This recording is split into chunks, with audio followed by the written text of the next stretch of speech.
So I would very much wish that we depend less and less on the motor transport, more and more on the railway transport, helicopters and air services, so that we have to cut lesser number of trees for construction of roads. We have more of tunnels to save the ecology. That's my dream, because what we had got, that was a beautiful green Himachal when we were born. I would like to leave it as much more green, much more improved, much more developed, and for that a lot is required to be done, but I'm sure with God willing we will be able to do. Sir, have you spoken to the defense ministry, because this idea of being able to defend India's borders, it is imperative, as you rightly said, that the Chinese have laid rails everywhere. The entire border, entire Tibet is all railed. So they can move very quickly, large amount of troops, military personnel, everything. Whereas in India, if they are going to move that amount by road to these places, the time factor is horrendous. And the defense of India is at stake here. Has anyone taken your cry seriously, even in the defense areas? As far as the talks are concerned, they also say this, yes, it's very necessary, we should do it. Unfortunately, the concern that should have come as a nation, that is not there. I have talked to the defense minister, I have talked to the chief of army staff, then the other senior generals, all they have, whenever they come, they call on me.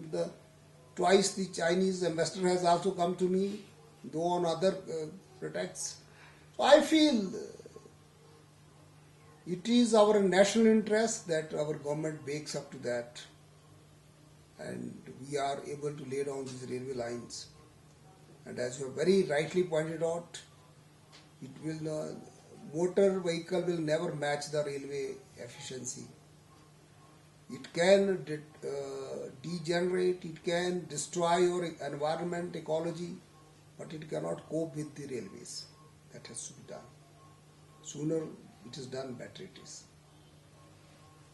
Now, something else, there is every lot of Indians come to Himachal to see the snow, and they go straight to Solang, and there is only one road, and it is extremely congested with rows and rows of taxis going up there. And I noticed in my observation, the snow point keeps receding up to a point that now you have to have horses to go up to see this, touch the snow, whereas when you go in 10 years ago, you go 24 hours throughout the year, you can touch the snow by the roadside.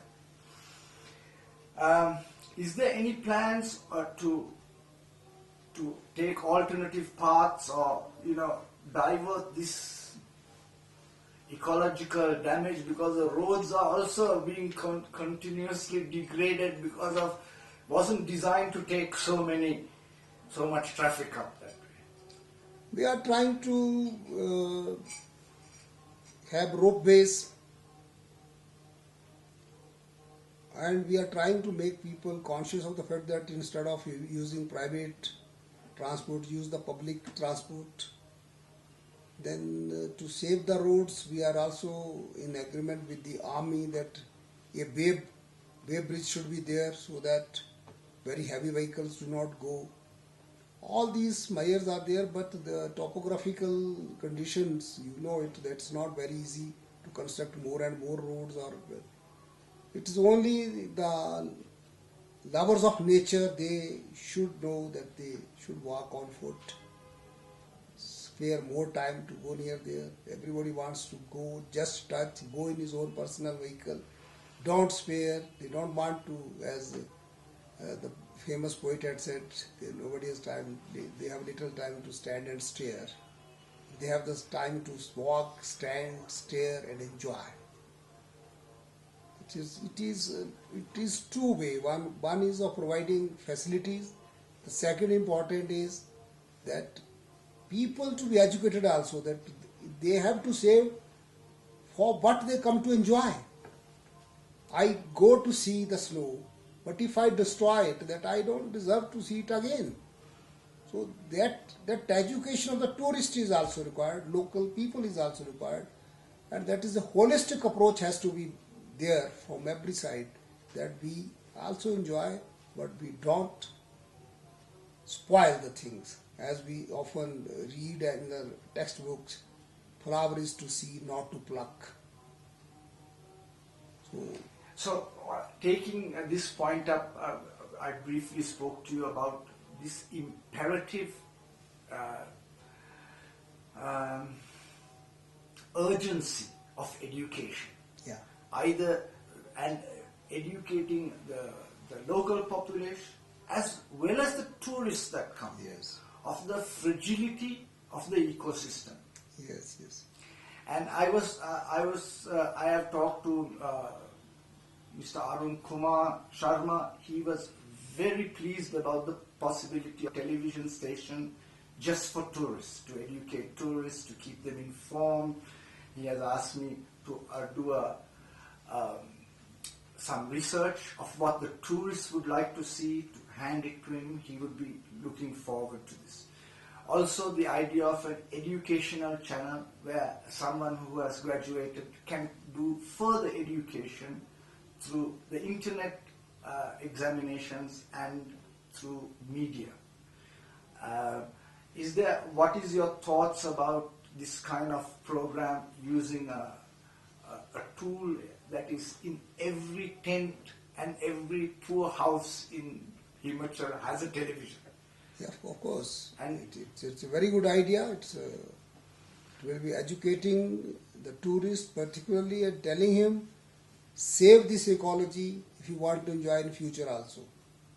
And your next generation also should be able to enjoy that.